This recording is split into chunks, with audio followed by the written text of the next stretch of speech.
salut, moi c'est Caro et vous êtes sur la chaîne Toi-même tu crées.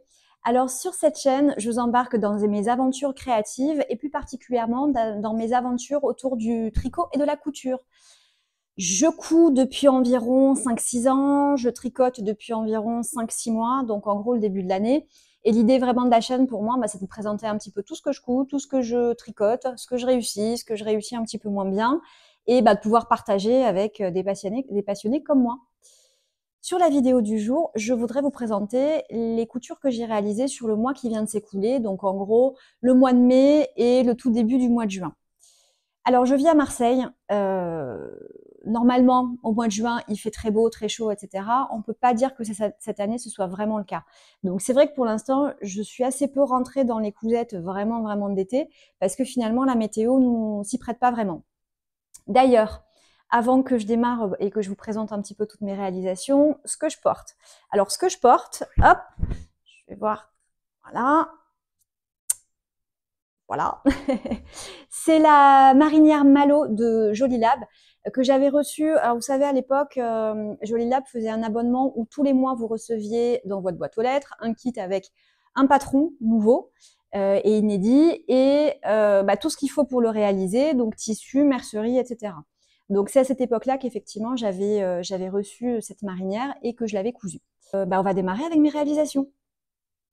Alors, première réalisation que je voudrais vous présenter, alors comme vous le voyez, on n'est pas vraiment encore dans l'été, hop, c'est une veste. Hop. Voilà. Ceci est la veste Malo de Fibre Mood. Alors, hop, j'espère que vous allez bien pouvoir la voir. De toute façon, j'ai prévu de vous montrer des images portées. Alors, première réflexion, oui, j'adore les rayures. Donc, effectivement, c'est quelque chose que je porte beaucoup. Et vous allez en revoir beaucoup. Hein. Je l'ai cousu dans une taille XS alors que je fais un 36 du commerce. J'ai volontairement un petit peu sous-taillé parce que la veste, elle est assez oversize. Et comme moi, je suis petite, je fais à peine 1m60. C'est vrai que quand c'est trop oversize, je me perds un petit peu dedans. Donc, c'est pour ça que je l'ai sous-taillée. C'est une veste alors qui est très simple et très rapide à monter. Hein. Globalement, vous montez la veste extérieure. Je vous parlerai des tissus dans une minute. La veste intérieure et en fait, vous attachez les deux avec un biais tout autour de la veste. Voilà. Et un biais que, effectivement, vous reprenez aussi au niveau de la poche. Donc, vous voyez, le montage est extrêmement simple. Les tissus. Donc, ce que j'ai... Alors, il faut savoir que j'ai un stage de tissu où, franchement, je pense que je peux habiller tout Marseille pendant un an. Voilà, donc on en est là-dessus. Donc, un des objectifs pour moi de 2024, c'est quand même d'arriver un petit peu à écouler mon stock de tissus, n'est-ce pas? Et à côté de ça, effectivement, ne pas acheter encore de nouveaux tissus, quoi.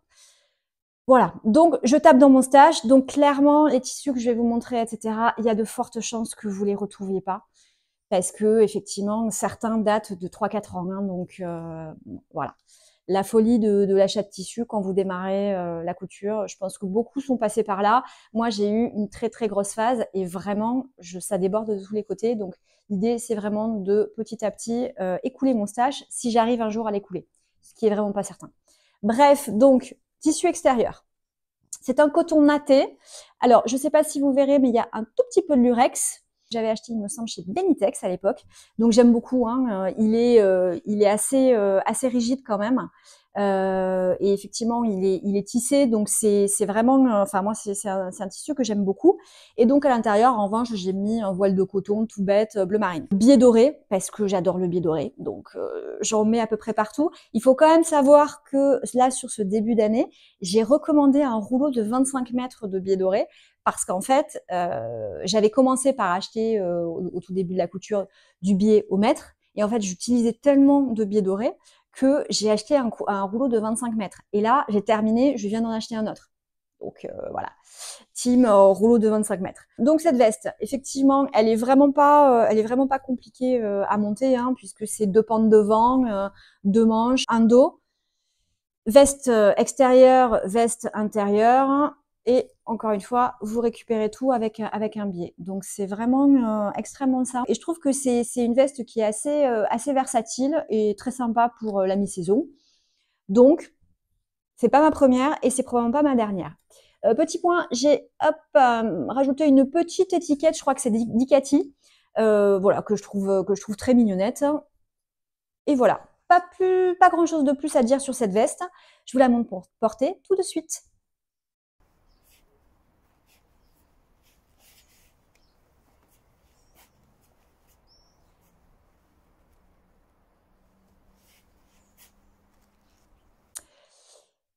Deuxième réalisation que je voudrais vous présenter. Alors, on est à nouveau sur du Jolilab.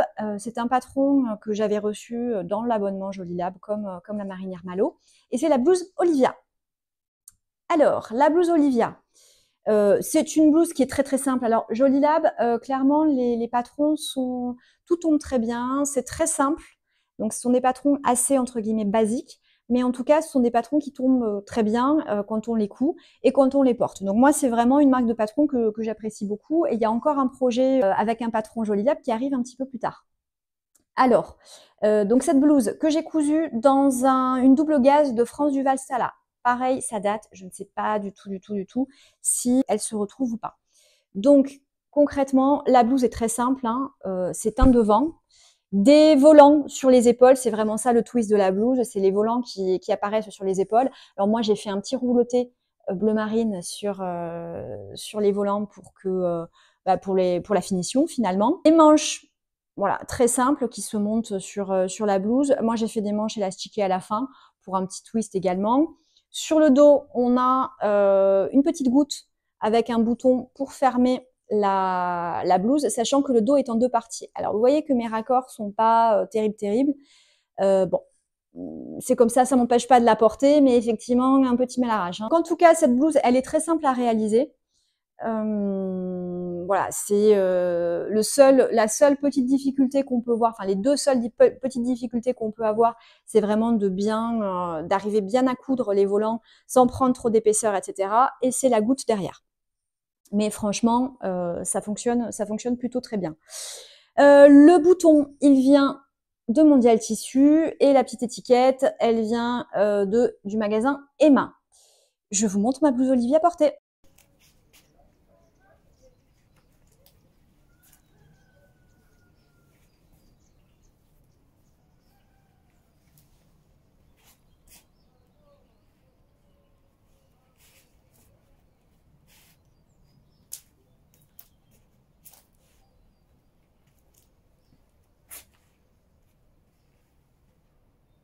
Troisième réalisation, cette fois, on essaie un petit peu de passer à l'été, en tout cas grâce à la couleur.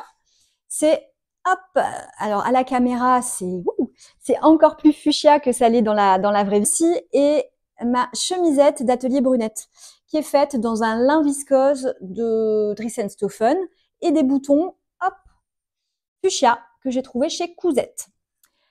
Alors, cette chemisette, moi j'adore le look.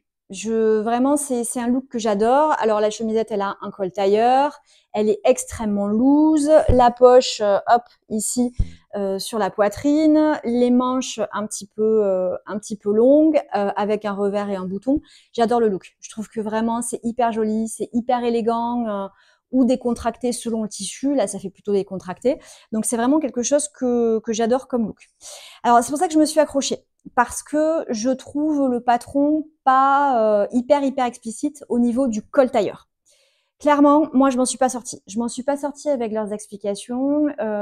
J'ai refait, défait 20 fois, ça ne tombait jamais bien, jamais juste. C'est pour ça que voilà, mon col est pas terrible, enfin, est pas parfait sur ce côté-là parce que je l'ai fait, défait, etc. Et j'ai fini par abîmer le tissu. Ce que j'ai fait pour arriver quand même à m'en sortir et avoir quelque chose de présentable, c'est que j'ai changé complètement le montage du col tailleur dans la mesure où j'ai pris le montage du col tailleur de la chemise Bruna de la maison de Victor, chemisier que j'avais déjà fait et sur lequel le faux col tailleur s'était bien passé. Donc du coup, j'ai appliqué ça à la chemisette Atelier Brunette et c'est ce que je vais faire de manière régulière pour ce patron-là. Parce que je préfère le tombé de ce patron plutôt que la chemise Bruna. La chemise Bruna, elle est beaucoup plus près du corps. Je préfère ça, qui est vraiment en mode assez loose. Alors, donc, j'ai galéré finalement. Je pense que sur ma prochaine réalisation, quand je ferai directement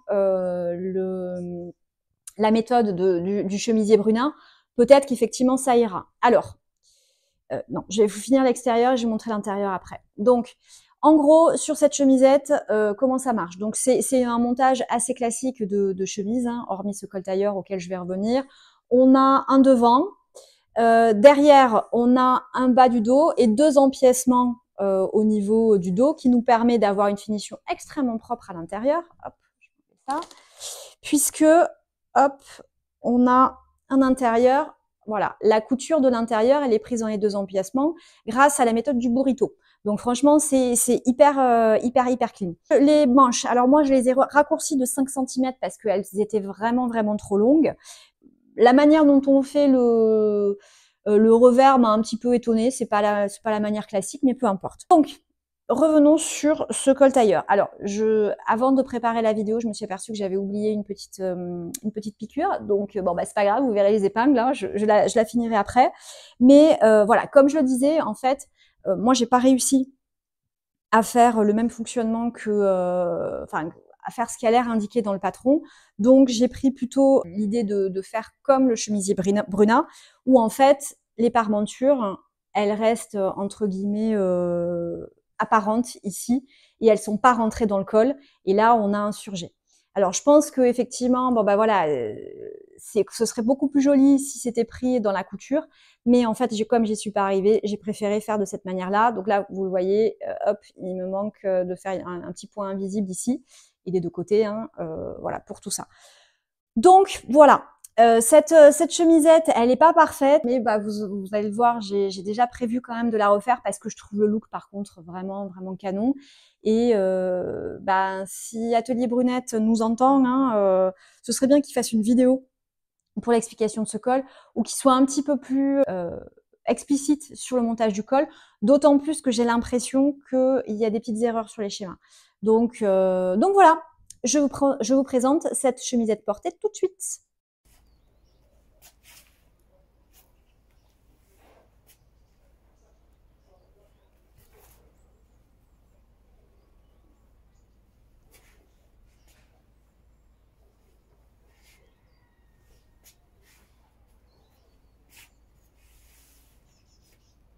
Quatrième projet, on revient chez Jolie Lab. Ceci n'est pas une sponsorisation, mais bon, écoutez, voilà, j'aime beaucoup Jolie Lab. Alors, Jolie Lab, vous reconnaîtrez le tissu de la chemisette que je viens de vous présenter. Donc, on est toujours sur du lin viscose fuchsia de Driesenstoffen. Et cette fois, on est sur la chemise Camille. Vous l'aurez peut-être compris avec la chemisette, etc. Moi, j'aime beaucoup les chemises, déjà. C'est vraiment un vêtement que j'adore porter. La chemise Camille, elle est absolument oversize, donc ce qui correspond vraiment au look que moi j'adore, et avec évidemment tous les codes de la chemise, le col, le pied de col ici, les boutonnières. Je vais vous présenter un petit peu les boutons dans 2 minutes. La poche plaquée sur la poitrine, les fentes indéchirables au niveau des manches, et voilà. Alors, je l'ai faite en S. Là, pour le coup, j'ai pas sous-taillé. Alors, je pense que je vais la laisser en S parce qu'elle est très loose, mais c'est vraiment l'effet que je recherchais. En revanche, les manches... Alors, heureusement que de toute façon, je préfère porter mes manches retroussées parce que là, les manches, elles sont vraiment immenses pour moi. Donc voilà. Chez Jolie Lab, comme tous les patrons, encore une fois, tout s'imbrique très bien, tout est très simple, tout est extrêmement bien expliqué, sans fioriture. Enfin voilà, pour le coup, je parlais de la chemisette Atelier Brunette qui était au niveau des explications pas terrible. Là-dessus, voilà, il n'y a aucun souci. Alors, le fonctionnement est un petit peu le même que sur la chemisette, hein. On a 2 pans devant et sur l'arrière, on a un bas de chemise avec un pli ici et 2 empiècements. Hop, 2 empiècements de dos qui viennent emprisonner, hop, la couture avec le bas du dos. Voilà, avec la méthode du burrito. Donc, c'est très simple. Pas de couture à l'intérieur, d'autant plus que j'ai fait des coutures anglaises à l'intérieur également parce que le lin viscose a tendance à s'effilocher. Je peux vous dire de plus sur cette chemise? Oui, que mes boutons, alors mes boutons, ils sont ici, ce sont des boutons fuchsia que j'ai achetés chez Rascol. Voilà, une étiquette Jolie Lab, voilà. Pas grand-chose de plus à vous dire sur cette réalisation, je vous la montre portée immédiatement.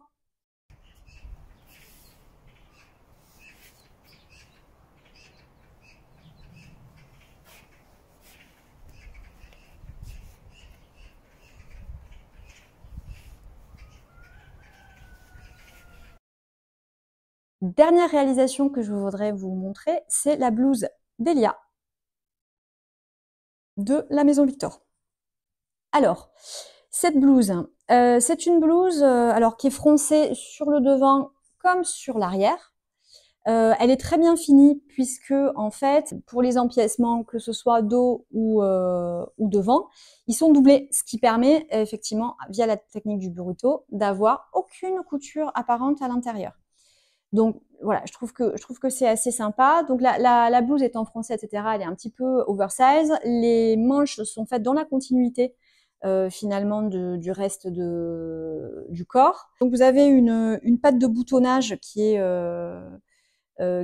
prévue. Moi, j'ai mis des boutons atelier brunette, voilà, qui correspondent à la couleur, puisque en fait, le tissu, c'est un twill lin viscose de magenta de Dries & Stephen. Voilà, c'est une très jolie couleur, elle va bien au teint. Enfin voilà, je trouve que c'est vraiment top. Pas de difficulté majeure sur cette blouse. Alors le montage de la patte de boutonnage, etc., est un petit peu particulière puisque effectivement le haut et le bas, enfin le devant est en deux parties. Donc voilà, donc on a un montage qui est un petit peu particulier qu'il faut connaître, mais finalement c'est assez bien expliqué sur la Maison Victor. Donc enfin franchement, moi j'ai beaucoup apprécié cette réalisation. Voilà, je vous la montre portée.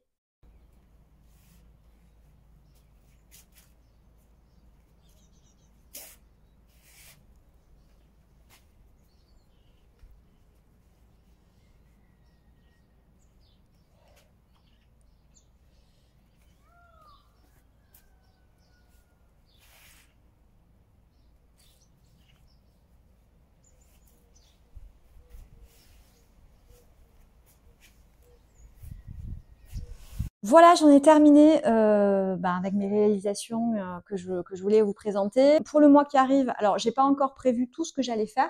J'ai quand même sorti deux tissus du stage que je voudrais utiliser. Alors, ils sont pas repassés, hein, donc voilà. Donc, premier tissu, c'est, je sais pas si vous verrez bien parce que c'est un peu saturé. C'est une double gaze bleu glacier très clair, dans laquelle j'aimerais bien refaire une chemisette en espérant que voilà, j'arrive à mieux gérer le col tailleur en faisant la technique la Maison Victor plutôt que la technique atelier brunette. Et à nouveau de la double gaze, hop, qui est rose cette fois, qui vient des coupons de Saint-Pierre, il me semble, puisque c'est un coupon de 3 mètres. Et là-dessus, alors j'ai prévu de faire un peu une expérimentation sur une blouse, donc je vous la présenterai peut-être la prochaine fois. J'aimerais également faire une robe dedans parce que je trouve que c'est très agréable les robes l'été pour aller à la plage, etc. Voilà. Donc bah écoutez, j'en ai terminé avec tous les projets que je voulais vous présenter. J'espère que vous avez apprécié cette vidéo et je vous dis à très bientôt. Salut!